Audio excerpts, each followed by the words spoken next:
Life Audio. Hello, everyone, and welcome to Empowering Homeschool Conversations. I am Leilani Melendez, your host for today's episode, and today we are going to be talking about homeschooling hacks for neurodivergent families. And our guest today is Felicia Johnson. She is a dedicated homeschooling mom of 8 children with over 22 years of experience tailoring education to fit each child's unique needs, having graduated 3 of her children and continuing to teach 5 more at home. Felicia has navigated a wide range of learning challenges, including deafness, ADHD, dyslexia, dysgraphia, dyscalculia, and anxiety. She is passionate about teaching her children's interests and strengths, helping them develop strategies to overcome their challenges while celebrating their God-given potentials. Her approach fosters confidence, resilience, and the skills needed for lifelong success. So thank you so much for joining us, Felicia. Well, thanks so much, Leilani, for having me. I'm really excited to share with everybody. All right. So the first question, because we want to get to know a little bit about you. So you've been homeschooling for 22 years. Yeah, my oldest daughter is 26. So we always say we started homeschooling her at 4. So it's been 22 years. Or is 26? but 8 children and with a huge range of learning challenges. So can you just share a little bit about your journey and how you first began homeschooling and some of your biggest challenges? Absolutely. I was the friend that made fun of all my homeschooling friends. I was like, there's no way I'm ever going to homeschool. Y'all are crazy. They were sure laughing at me when I started homeschooling. But it really was because I just didn't have the resources actually available to me for my deaf daughter. So I started just researching options, and I came to find out that there was a lot of help for homeschooling and that I could provide her better than what the school district was willing to do. And so that's how I jumped into it, thinking it was just going to be for her. But then it just became a no-brainer for my following children. So here I am, 22 years later, still doing it. And what were some of the biggest challenges you think that you ran into? First it's just the overwhelm. You think you're responsible for teaching this kid who doesn't even speak your language, how to read and write and do math. And so the first big hurdle challenge was learning a different language so I could communicate with her well. But even if we're not learning another language, we're having to learn new vocabulary. We're having to learn new expectations for our kids than we thought we were going to have when they have different challenges than we expected. So I think that's the first big challenge, is just getting over that hump of like changing our expectations of what we thought we were going to do with our kiddos. Okay. That makes sense. Okay. So I'm going to get into the meat of it right now. Okay. So it sounds like you're focused on building confidence and resilience, or it sounds like you focus on building confidence and resilience in your children. So how do you balance the need for structure with allowing for flexibility and creativity in your homeschool day? Yeah, so I am ADHD as well. So that really affects a lot of how our homeschool day runs. And I know where my kids get it from. So we run more on rhythms than schedules. That is one way that we make it work. We have milestones that have to be reached throughout the day. So if you want to have computer time, then you have to get your reading and math done. If you want to have movie night on Fridays, you do your Friday chores before movie night. Like, we have milestones they have to reach, right? And sometimes neurodivergent kids need milestones that are immediate, not so long term. So that, again, I try to keep them for the day and not so far out. But we have rhythms within the day. We have different parts of the day that school is done, different parts of the day that animal chores are done, different parts of the day that outings happen. I don't stick to a hard schedule, and we just do the next thing. I know for some planners out there, it's really hard to comprehend not planning out how many lessons you're doing each day. But it has really worked for us just to keep moving through, and we get as far as we can during that allotted time, and then we just move on to the next thing. So we do that. I also give lots of opportunities for kids to explore their interests. So the only book work we do is going to be the 3 R's, reading, writing, and arithmetic. Everything else is going to be pretty hands-on.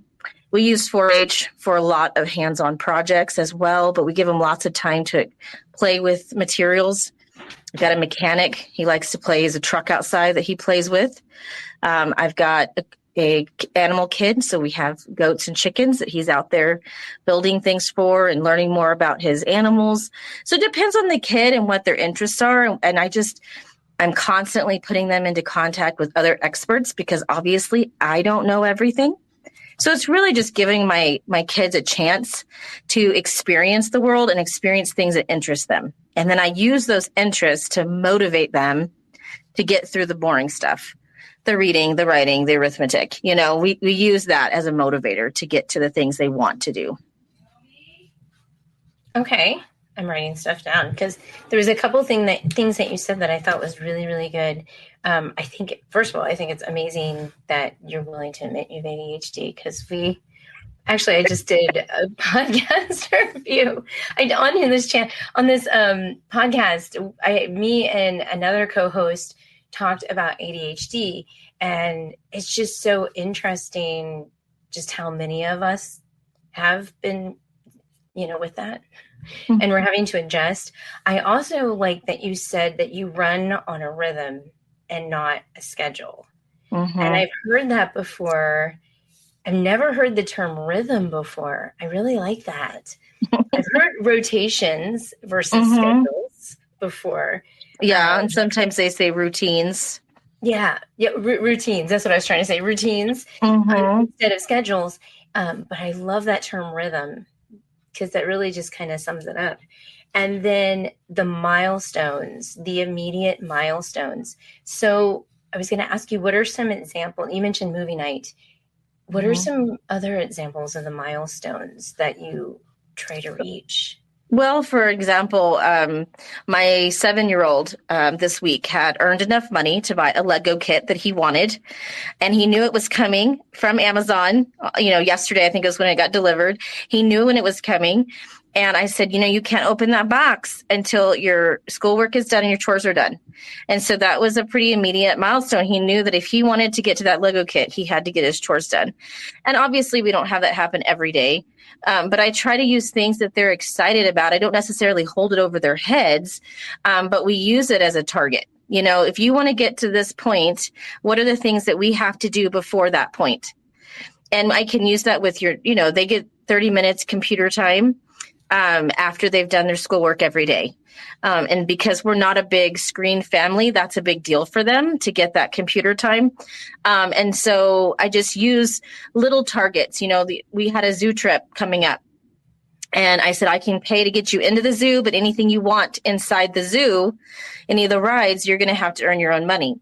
And so they did. They had a deadline for earning money, and they had a motivation to do that. So I try to use real life examples as much as I can. That also helps teach them to budget, right? If they know something's coming up and how to budget for it, but always giving them a goal to shoot for. And most of them are going to be goals within the day, but like the zoo trip was a goal that was a little further out, helping them think further out. But just try giving them goals so that they're motivated to do their own part. We will continue this conversation after a short break. For some of us, personal finances aren't just personal. They include loved ones, neighbors, the communities we call home, and the causes we hold in our hearts. At Thrivent, planning your finances is bigger than just money. We help you put your plans into motion and faith into action so you can do more for the ones in your heart. Because sometimes all you need to make a difference is someone to help you make it happen. Thrivent, where money means more. Connect with us at Thrivent.com. Hey there, parents. Are you tired of the babysitter search struggle? Look no further. Welcome to KingdomCareSitters.com, where Christian families connect with like-minded sitters who share their faith. I was searching for a reliable sitter who understands our faith and family dynamics. With KingdomCareSitters.com, I found the perfect match. And guess what? You can discover sitter profiles, post jobs, and even schedule and book short-term or long-term care, all on the user-friendly website, kingdomcaresitters.com. Plus, KingdomCareSitters.com lets you pay securely online. Whether it's date night, work commitments, or just some me time, Kingdom Care's got you covered. As a sitter, I love being part of this community. I set my own rates, connect with amazing families, and make a difference in their lives. Are you ready to find your perfect match? Visit KingdomCareSitters.com today, because when faith meets childcare, it's a match made in heaven.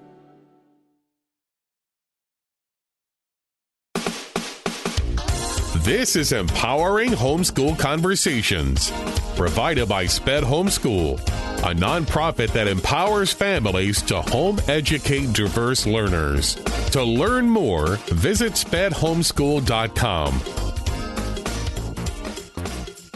I'm thinking, like, in my mind with my kids, because I'm still raising teenagers, I'm thinking, like, what kind of immediate, I know, like, screen time is always a go-to and movie time, but just some of those things that It could be pizza night. It could be, let's do something together. I mean, my kids like doing dance night or game nights.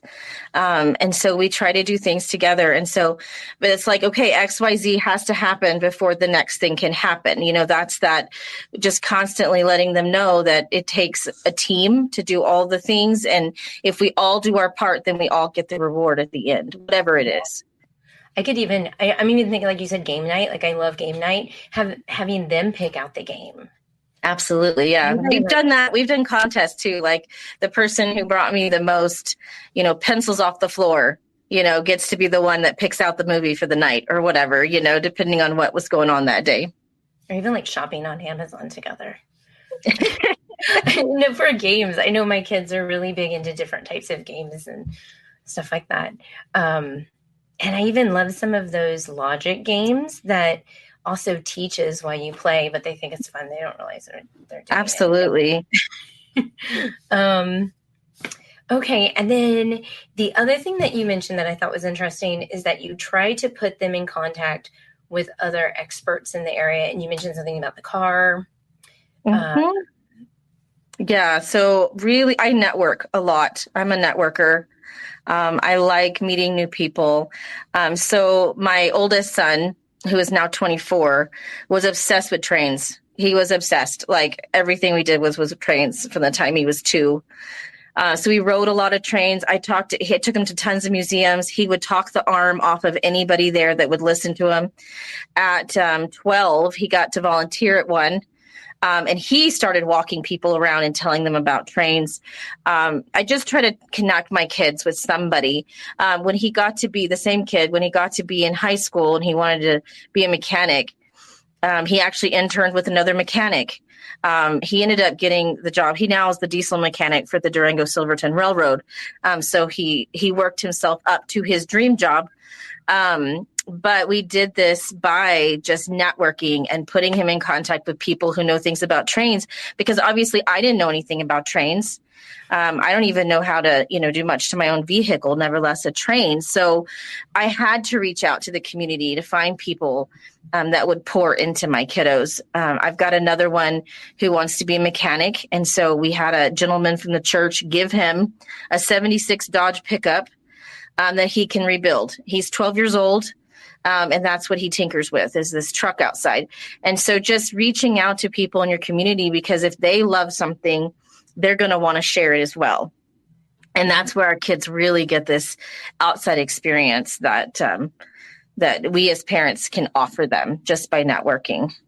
Yeah. And I think you mentioned church. Church is like a really great place because you have such a diverse group of people with different talents. And we have someone at our congregation that I always sit back and I'm like, my kid should have that job because everything about his job kind of like fits in. And I'm waiting for the day that he connects. They've kind of talked about it a few times, but I don't know anything because both of my boys, they want to be engineers. And I don't know anything about engineering. You ask me about teaching and education, I can help right along. Yep. But engineering, I can't do a thing. And so I'm always looking for different people that just kind of connect them with. And, absolutely. Yeah, and that's a great way to do that. And just finding experts. And they don't have to be like, you don't have to find the top expert on something, just somebody who loves it as much as your kid loves it. And so, because not only are they sharing knowledge, they're sharing passion, and that makes a difference. Yeah, it really does.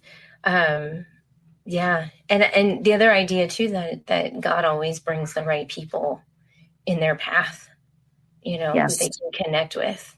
Absolutely. Yeah. And it's really cool to sit back and watch. Yeah, it is. It was really cool.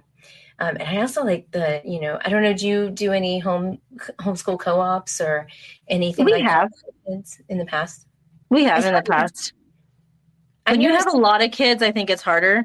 Yeah. Just because you've got a vast age range, and you've got kids that are just so far different as far as what they're interested in. So I think it makes it a little harder. We're all going in different directions. Yep. I know, like my kids are in one thing. They're all in that one thing. It makes it a lot easier. Yeah, it does. It does. Okay. So next question. What role does failure play in your homeschooling approach? And how do you help your children navigate setbacks without losing confidence? We have a lot of failure here. That happens. Some of my kids, I'm going to say some of this is going to have to do with personality of your kid. So I have some kids who quit all the time. They're constantly, I quit. I'm done. I can't do this. Of course, they go back to it eventually, but that's their gut reaction, is to quit. But I think a big part of that is failing with them. Like a lot of these skills, like you said, you know nothing about engineering. I didn't know anything about engines. I know a lot about engines now because after doing it for 22 years. But you fail with them, you mess up with them, and them seeing you try again, I think makes a big difference. And then letting them know that it's okay that we failed. If you have a perfectionist kid, they're going to be really hard on themselves. And I think they're a little harder because they think they should do it right the first time. And so that's a little harder. But really, it's just life and letting them see you fail and get back up and then doing it with them as well, whatever their project is that they're working on. Yeah. Well, and they all have different personalities. And you mentioned perfectionism, which I think that I mean, I'm not a therapist, but I've noticed that perfectionism goes a lot hand in hand with neurodivergent kiddos. I've noticed. Mm-hmm. How do you navigate that with perfectionism, like specifically? So, actually, I have a little bit to say about this topic. Okay. We are country people, and one of the phrases that we use a lot is "a horse kicks you off, you get back on." And that's just the way that I raised my kids. And we physically have done that. Me and my daughter were thrown off a horse and we got physically back on the horse. And so that has a real meaning in our household when we say that. But it's true in all things. And I have a kid who is a perfectionist. He thinks that he should have to do it right the first time or not do it at all. So it's really hard. He's my one that quits all the time on everything.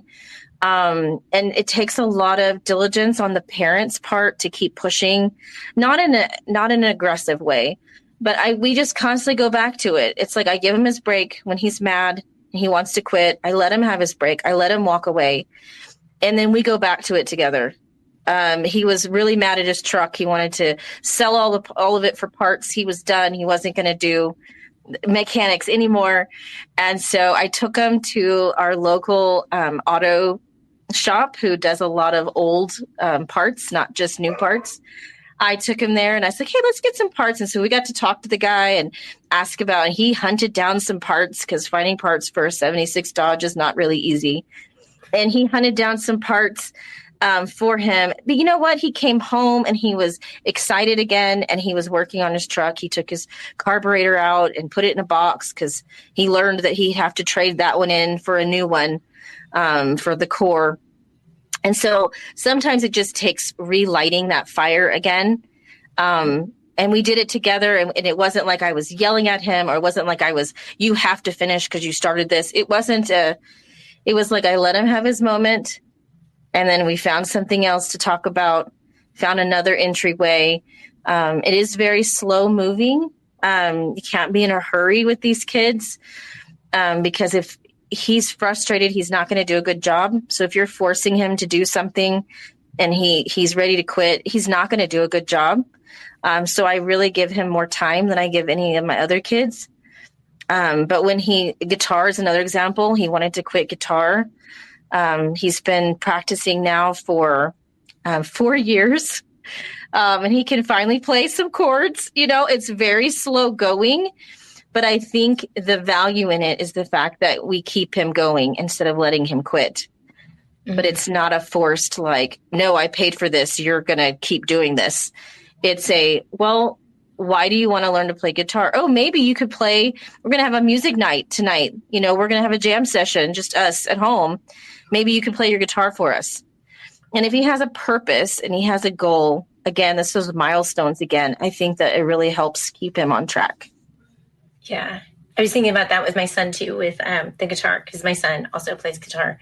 And one thing that we got him involved with at our congregation, they started a youth band. Mm-hmm. And I just having him in the youth band, even though there was another guitar player, but they kind of teamed up and played together, it kind of helped motivate him. It was that fire that you were talking about, just lighting that fire. Mm-hmm.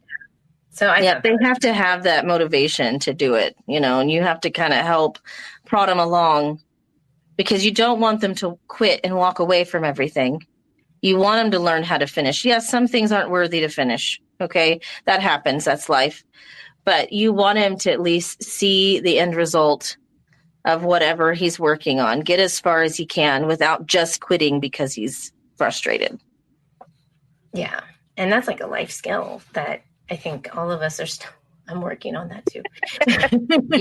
Yes. Parenting is definitely refining ourselves more probably than it is the kiddos.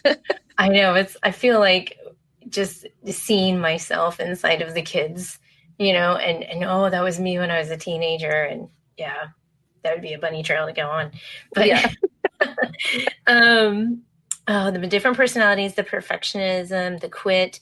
Oh, modeling. Talking about refining ourselves. That's like a really nice transition. Modeling, the idea that we're modeling how to overcome obstacles. Oh, that just reminded me too. This might be a bunny trail on Bluey. I end up watching Bluey all the time because I have an 8-year-old, so she loves Bluey, and I love that show. But they said something in there today. I was watching it about the obstacles aren't going to move themselves. And the mom was like doing the obstacles and the kids were following her. And I was like, oh, that is such beautiful modeling and such a good teaching lesson. That was such a bunny trail. We will continue this conversation after a short break.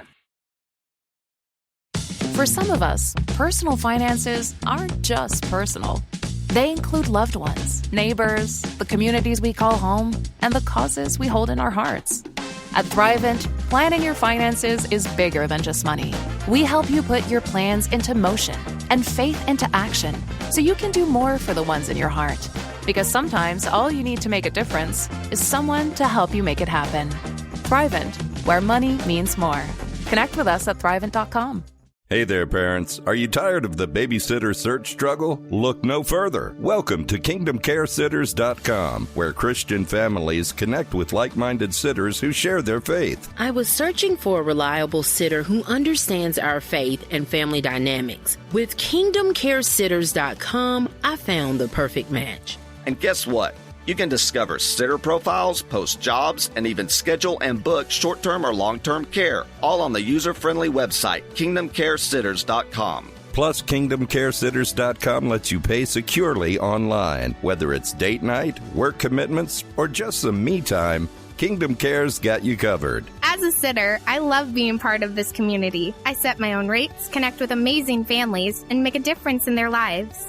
Are you ready to find your perfect match? Visit KingdomCareSitters.com today, because when faith meets childcare, it's a match made in heaven.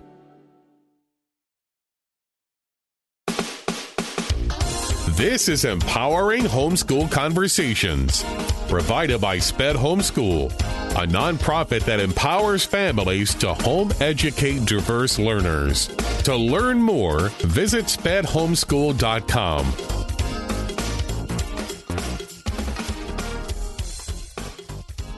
So So modeling though, like what are some things that you can think of with modeling for our kids besides like learning from Bluey? Well, everything. They're always watching us. They're always watching us. You know, oh gosh, my worst place is driving and the way I react to other cars. And I know my kids are watching me. And so I really have to, control myself. Or it gives me an opportunity to talk about it. Hey, I know Mom got really frustrated with the cars today, but that's probably not the best way to handle that, so it does open up opportunities.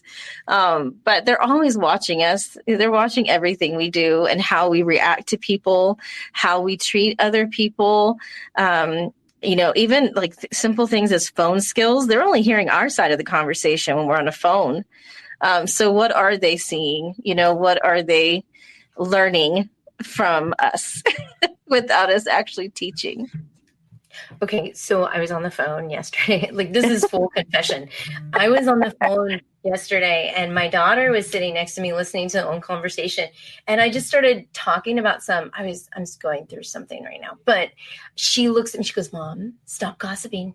Stop it. Stop gossip. Like, she's recognizing that in me. But then I realized I'm also modeling. And also I've told her not to gossip. So it just like comes around. And yeah. And texting, you mentioned the driving. I have my son we have to go down to the DMV to get his learner's permit, but he has all this testing and stuff.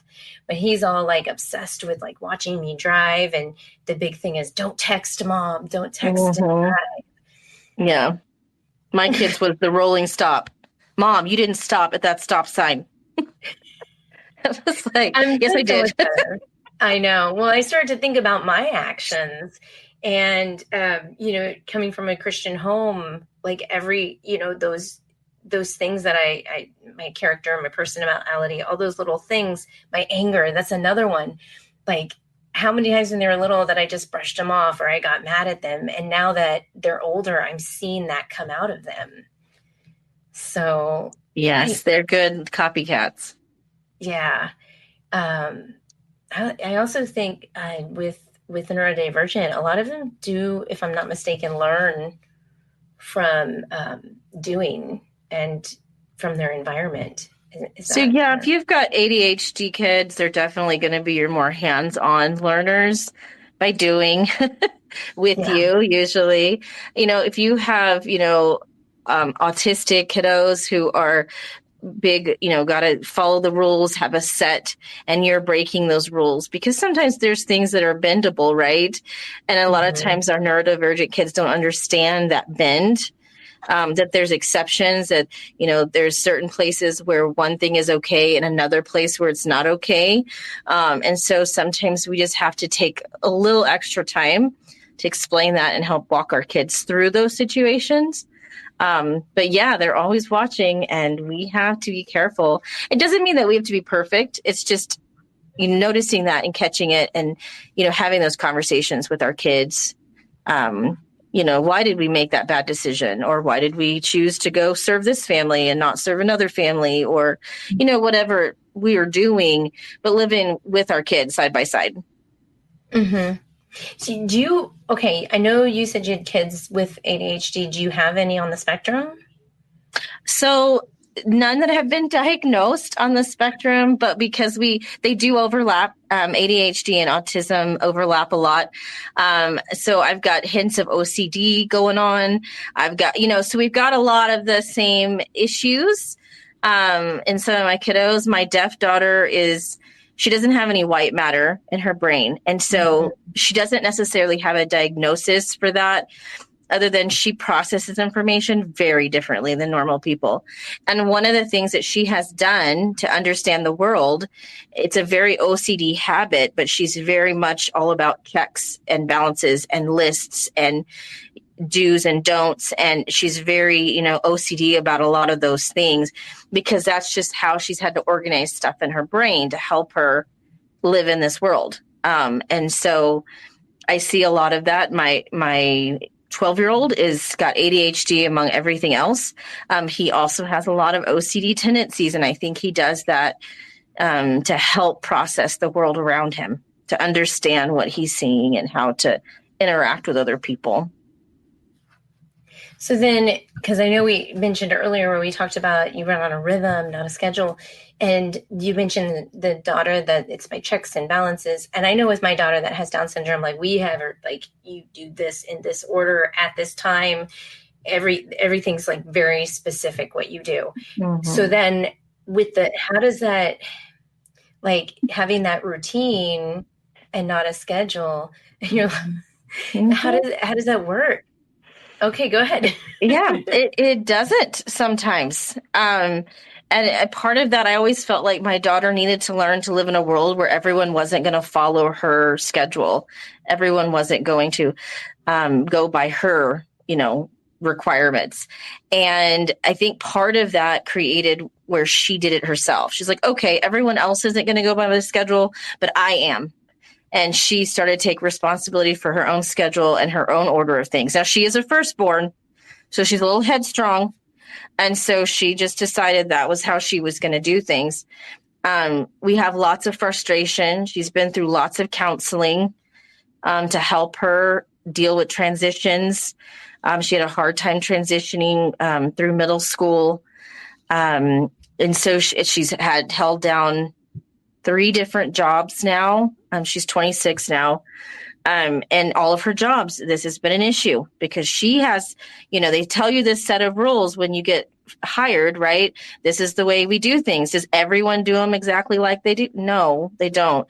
So she doesn't understand that. She gets angry. There was times where she was like upset with the customers. I'm like, honey, the customer's always right. You can't get upset with the customer. So it's lots of conversations. It's lots of mistakes. It's because she does get very frustrated with the fact that the world doesn't run the way she thinks that they should do it. But part of that's learning. It's a lot of learning. She may be 26, but she's probably emotionally, 16. And so it's still a lot of adjusting and learning. Today she went and got tires on her car. So that was a big deal. And learning how to talk to the people without getting upset with them, because she has a certain expectation of what they should do for her. So it's a constant conversation and something, and I'm going to throw this in here, this little tidbit, because years ago when she was about 12, I was really frustrated because I couldn't figure out what her brain was doing and I couldn't figure out why I couldn't teach this kid to read. And it was just really frustrating. And I found a neurodevelopmentalist and I cornered her because I just needed help. That poor woman. I was like, I need help. And so I told her, what my daughter's MRIs look like. I told her about what she could and couldn't do. And I said, I just need help with this child. And she looked at me and she said, now she goes, I'm going to let you know that from that MRI and what your child is doing, she shouldn't be able to do any of it. But her brain has compensated because our brains are amazing.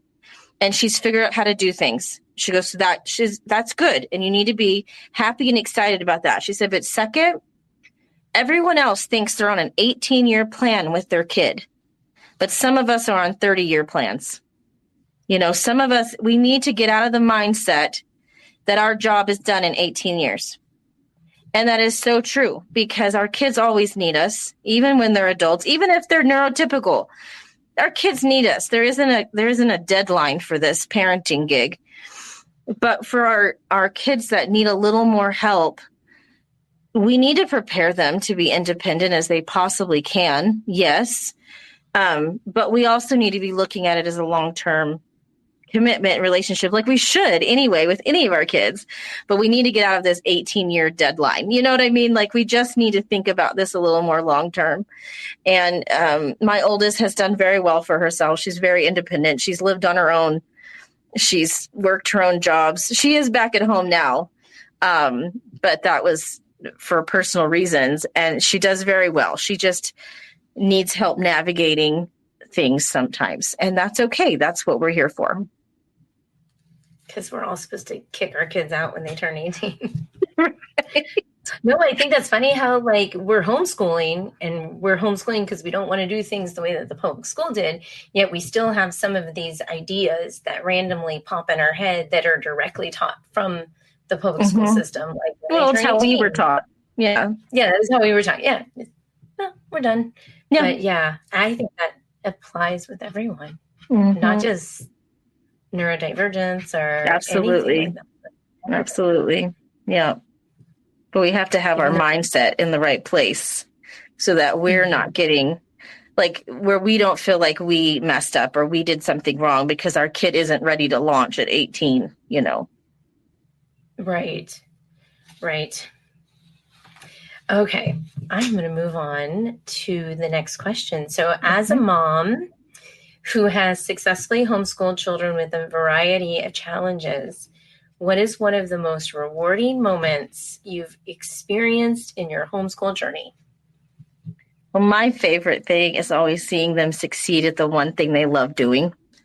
And I love it. I love seeing them do that. My son we call him my poster child because his ADHD created this hyper focus thing in this kid.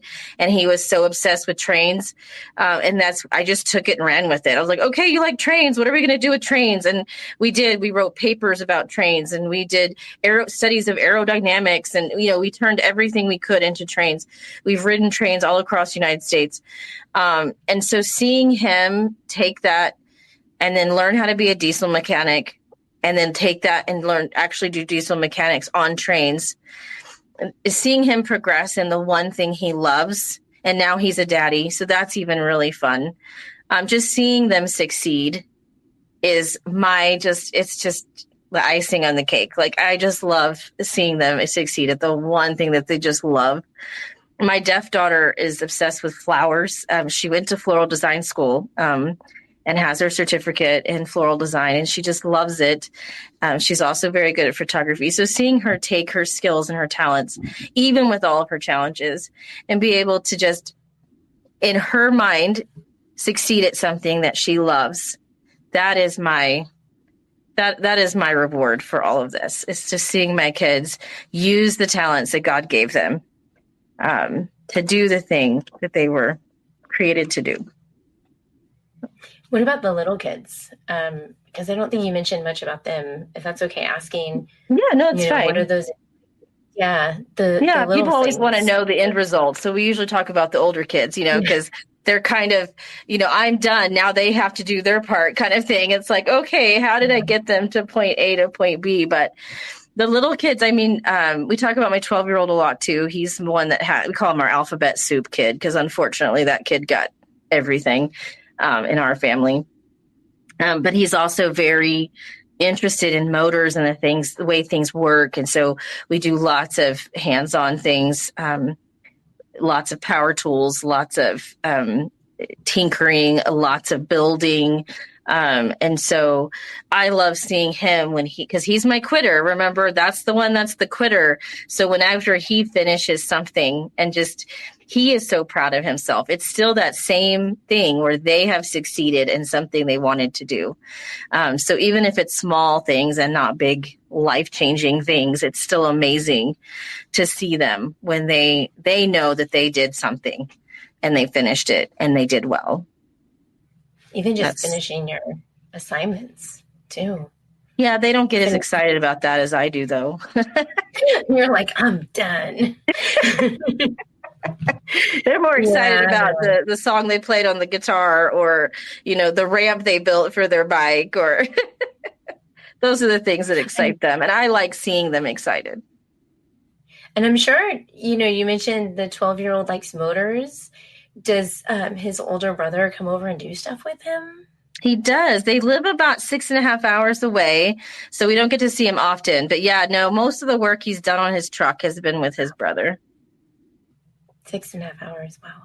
But I've noticed, even just with siblings, how they just, they're part of the same family. They have just a lot of similarities, but they can help each other out, especially the older siblings teaching the younger kids.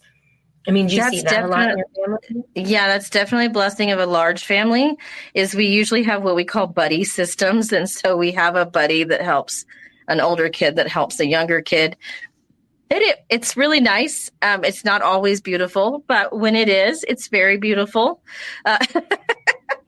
But yeah, we definitely have older ones teaching. I have my 22-year-old lives at home, and she's my introvert animal kid. She's also a farrier. Like, she's very into animals. And then my 14-year-old is also my introvert animal kid. And so those two do a lot together. They're always out doing the goats and the chickens and the rabbits. And those two really like to work outside together.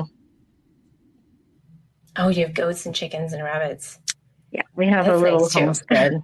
Yes. Well, we always got stuff to do. That's what ADHD people can't be bored, you know? Yeah, we'll go crazy. No, you're just like, it's so funny when you said to me, like, it doesn't always go well. No, like, not you always always. hear the good stuff, which is really encouraging. But like, there are bad days too. Yes. And you know, personalities clash, you know, and when you live with somebody, you know, all their stuff, you know, all the good stuff, all the bad stuff. And so it's a little easier to get upset with them when they do dumb things. And so we have siblings that don't agree with each other. We have siblings that don't like each other.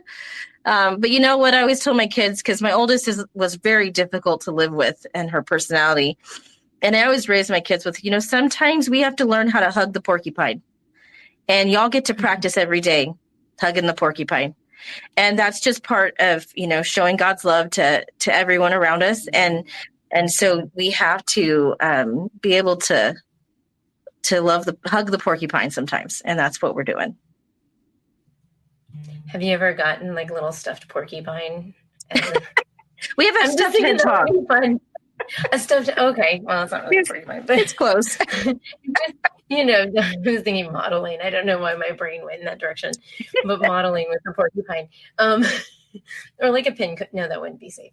Well, no, my daughter, my 22-year-old actually works with zoo animals, and she actually takes care of 2 porcupines.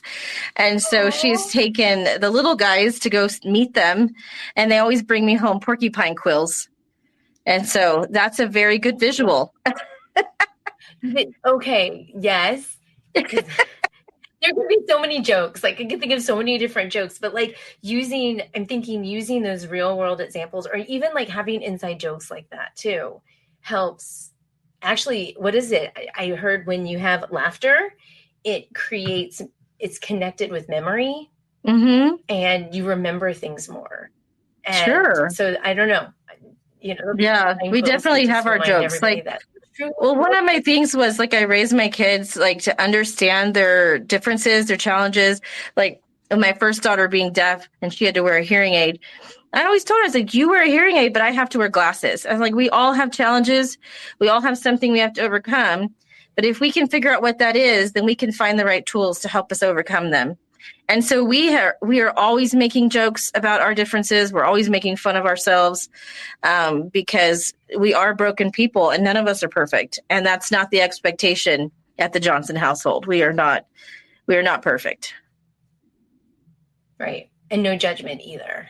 Right. It's just how God made us. And now we learn how to work with that and do the best that we can. Yeah, I love that. Okay. So the next question is, how can families create a homeschooling environment that supports both neurodivergent learners and the parents' needs? So it's going to be different for every family, right? Every family has different requirements that they want to see. It's always changing, I will say, because as our kids grow, their needs change. And so it is a constantly changing thing. The one thing that's been consistent for us is the way that we learn things, in the sense of like I said, I've never been good with a schedule. I don't think we've ever had a schedule in all of my homeschooling. I probably tried at the very beginning and failed miserably. I was like, okay, this isn't going to work. But we do lots of read alouds. And read alouds may be fiction, but they may also be science. They may be field guides. Like, we discuss things and read them together. For chemistry in high school, my kids read Thomas Gray's Molecules out loud. And it was hilarious, and they enjoyed it. Like, it's a nonfiction book about the periodic table, but it was just a good read, and we read it out loud. So we've always learned that way. We've always learned on field trips. My kids call me Miss Frizzle. That's been my nickname for years because I'm world known for turning anything into a field trip. We used to go to the grocery store. We lived in Texas with HEBs, and they always had this big, huge cheese section. And so we would go to the cheese section and we'd talk about how they make cheese and where it comes from, like what country, because some of them came all the way from Italy. And I would turn that into a field trip. I would turn everything into a field trip. Lots of hands-on things. And then at home, we have craft supplies that are available. We have Legos that are available. We have wood and nails and things outside. Just giving them opportunities to explore. We have a garden. And not everybody can do everything, right? I think when you have more kids, you have more hands to do different things. And so that helps as well. But really, it was just constant opportunity, either through materials or through networking and people, and just putting my kids in touch with these things. And that's kind of my only consistent thing I've done over the last 20 some odd years. Our days look different all the time. We just have our bare minimums we have to get through. So parents' needs, kids' needs, they change all the time. And you just kind of have to be willing to change with them and make it work. And there's a balance. I mean, one of my things is I can't have stuff everywhere. I need a path through my house. I don't want to walk over your piles of Legos, and I don't want to walk over, whatever creation. So for me, I'm like, guys, you're going to have to find a home for this. And so that's just one of my requirements. And but their requirement is that they have Legos that they can get out and dig and whatever with them. And so you have to find that balance, whatever stage you're at, and just figure out what's going to work. And sometimes you try things and they don't work, and you just got to try something else. Yeah. When you said the grocery store, I keep imagining you with your kids at the grocery store and like all the other people around just kind of listening in. And then by the end, you have like this group of people following you, like at a museum. It definitely starts conversations, I will say. Yeah. With like people. Yeah, definitely. And then also I was thinking, Mom needs to get groceries. We're going to make a field trip. Yeah. That's a need that we need. And I love the more kids, more hands. Cause I'm listening to you. And when you said that, I was like, oh yeah, she has 8 kids. Because I was like, I don't have a garden. I don't have a farm, but I also don't have 8 kids. Right. More hands, more kids. Right. But in the same time, it's hard. I would think, I don't know, you correct me if I'm wrong, that it's hard to find things for them to do sometimes. Or are they always? I think though there's a skill in that. There's a skill in teaching our kids how not to be bored. Like if you're bored, that means you need to find something to do. And my kids have learned. So it's funny. My older kids learned, you don't tell mom you're bored. And I never taught that to my younger kids. But the older kids taught the younger kids, you don't tell mom you're bored. She will find something for you to do. And so we have something hanging up in our house called the board. And I have a list of things. If you are bored, here's a list of things that can be done. And so they've just learned not to tell me that they're bored, because then they're going to have to go do a chore they don't want to do. And so they get good at finding things to do. Nice. So it's like a board. It is. It's a dry erase board. Written on there. And it's BORED, board, BOARD, the board. And I write on it the tasks that need to be done. And so if you're bored, let's go do something. And so one of them is dig post holes. I've got a kid who loves to dig post holes. And so when he's got time, hey, buddy, I need 4 post holes. Go dig them. Yeah. Oh, wow. I've seen the board jars where they have a bunch of slips and you just pull a slip out too. Yeah, they probably have more fun things in their jar. My list isn't really fun things. It's mostly chores that need to be done. Yeah. But what about your time, like your quiet time? So I have a rule. I have a rule that if mommy has hot coffee in her hand, you can't climb on her. You got to leave her alone. So I get my coffee time. As long as I have hot coffee in my hand, then they leave me alone. I think some of the moms are like, well, then I'll just hold my coffee all day long. No. Yeah. But I think they would say that wasn't fair. I think my kids would call me out on that if I did that. Yeah, no, I get it. I like that rule a lot. Do they also watch each other so that you can have a moment to escape if you need it? Yeah, I mean, I have adult children that live at home, so that's a little different for us. That's true. That's true. Because I have kids that can help. If I have a meeting, like right now, they're outside while I'm having a meeting. So, which is nice. It definitely is an advantage to having kids with spanning age gaps. So. Gotcha. Yeah, that's true. Because my husband's home, but my kids are watching each other and they're not adults, but they're teenagers. But yeah, that's true. I didn't think about that. Okay. I don't know if there's anything else you want to talk about. Anything you want to mention? Any encouraging words for any parents out there?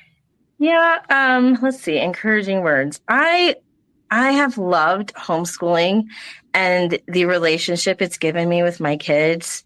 It has not been easy. It's been a really hard, bumpy road, but my adult children love coming home and hanging out with us. And they like to critique me on how I'm raising the younger set for sure. But it's such a tight knit community that family culture that we've created through homeschooling.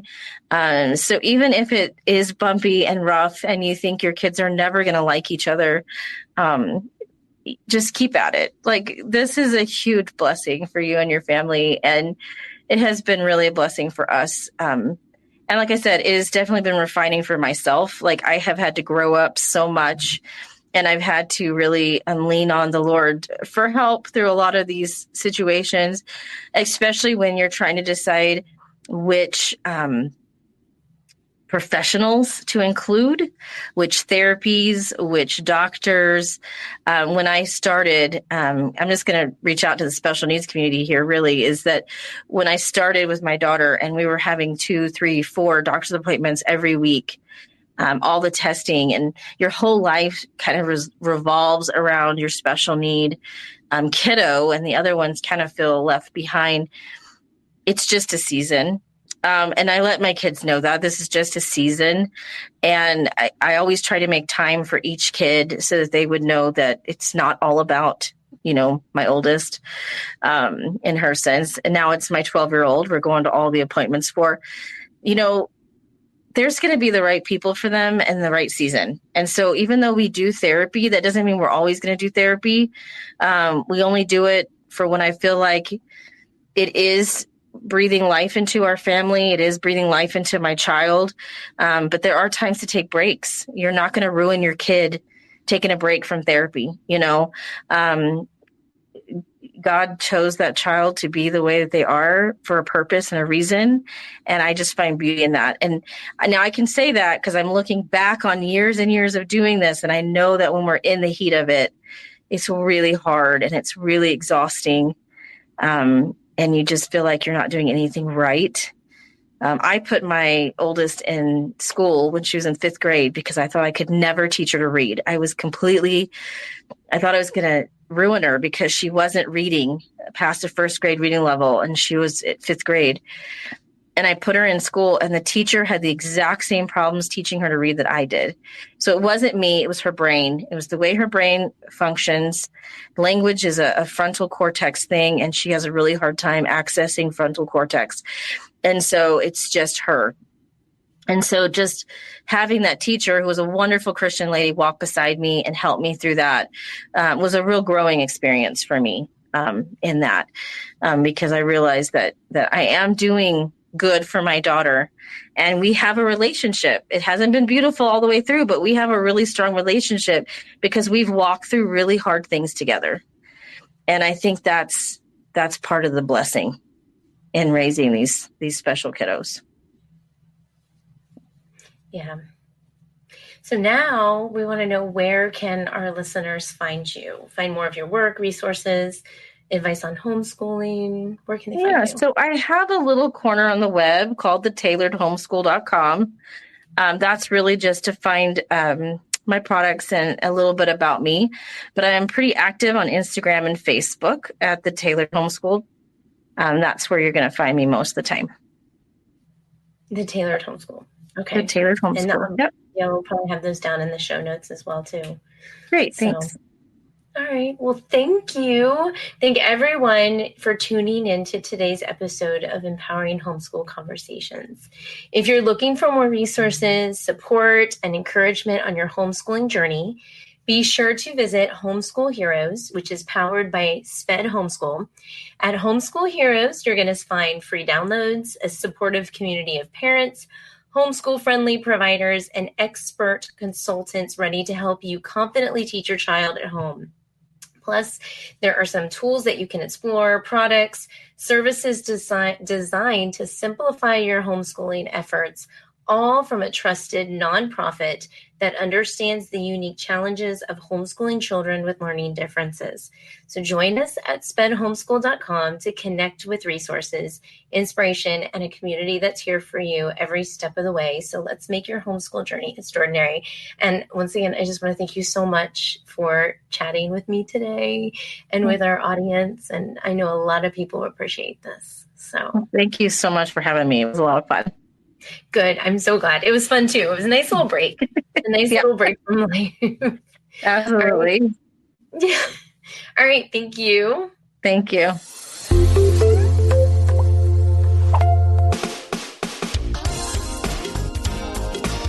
I want to take just a second to thank the team at Life Audio for their partnership with us on this podcast. If you go to lifeaudio.com, you'll find dozens of other faith-centered podcasts in their network. They've got shows about prayer, Bible study, parenting, and more. This has been Empowering Homeschool Conversations. For some of us, personal finances aren't just personal. They include loved ones, neighbors, the communities we call home, and the causes we hold in our hearts. At Thrivent, planning your finances is bigger than just money. We help you put your plans into motion and faith into action so you can do more for the ones in your heart. Because sometimes all you need to make a difference is someone to help you make it happen. Thrivent, where money means more. Connect with us at Thrivent.com.